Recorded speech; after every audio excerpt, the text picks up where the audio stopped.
Hansel and Gretel. Once upon a time, a brother and sister named Hansel and Gretel lived in a hut in the woods with their father. Their father was a poor woodcutter. His wife, their mother, had died when the two children were very young.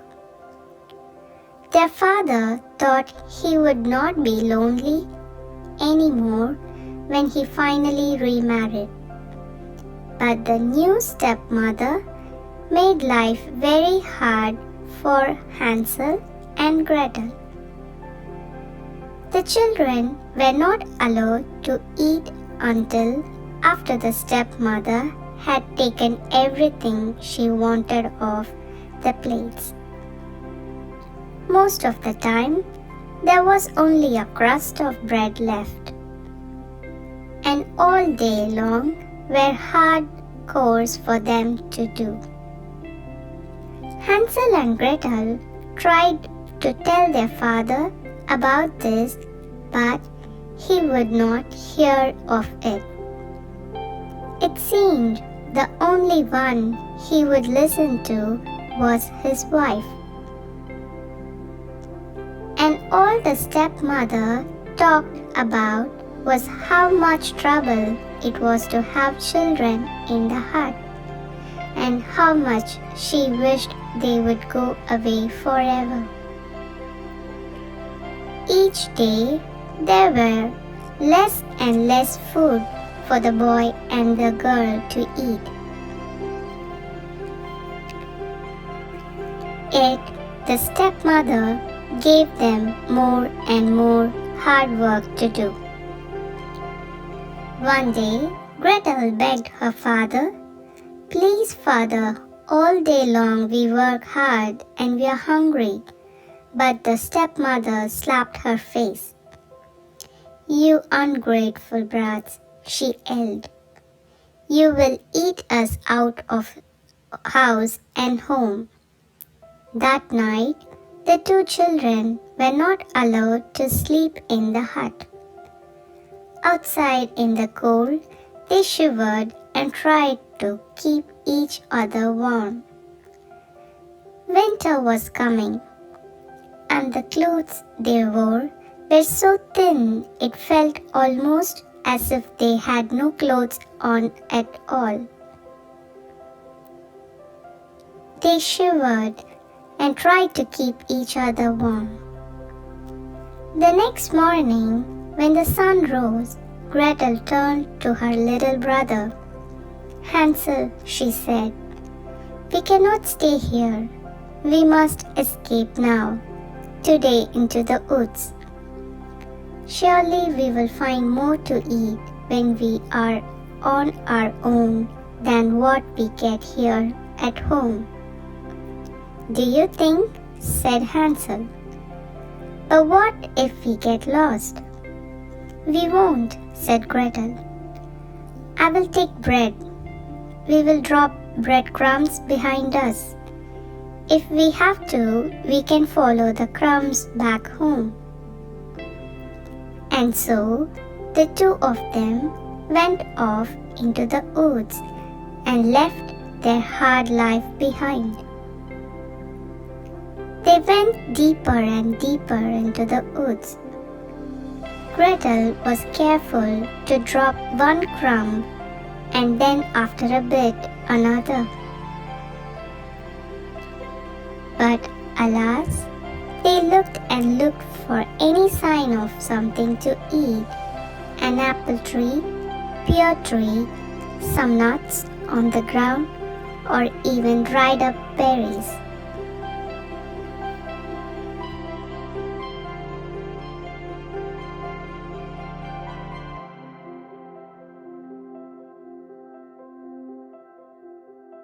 There was nothing to eat.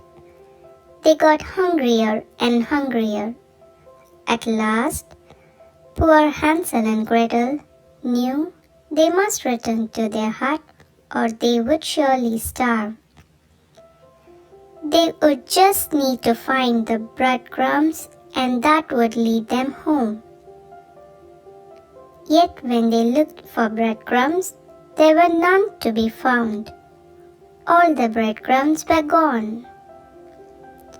A bird whooshed up into the air, and its beak was a large crumb.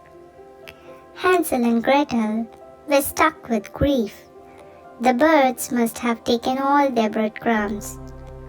A wolf howled in the distance. The sun was setting. Hansel and Gretel were lost and hungry.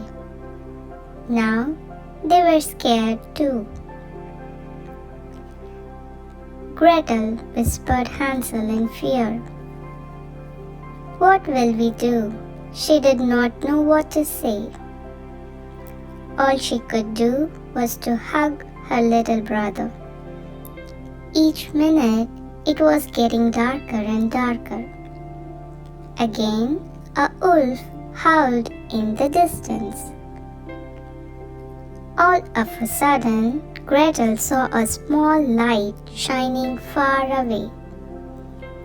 Could it be someone's hut this deep in the woods? "We must find out," cried Gretel.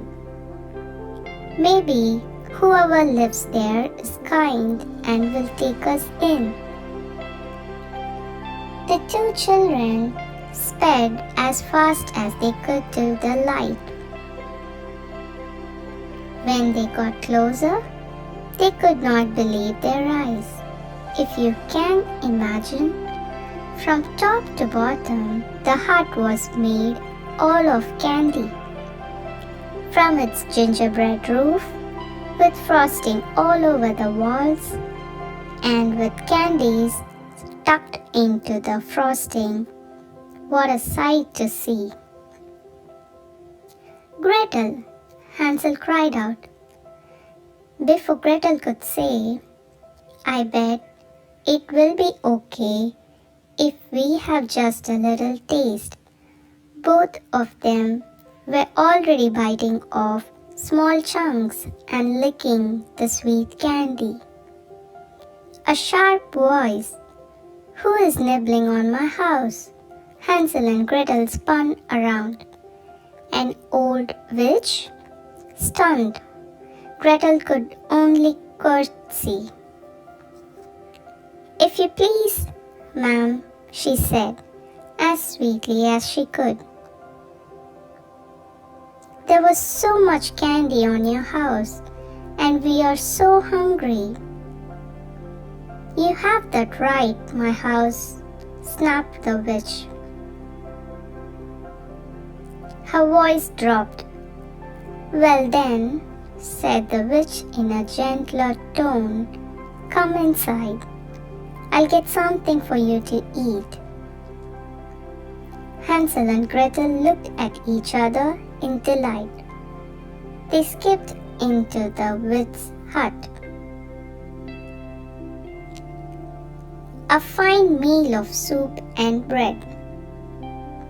As they licked the last crust of bread and looked around the hut, what the brother and sister saw made their hearts turn cold.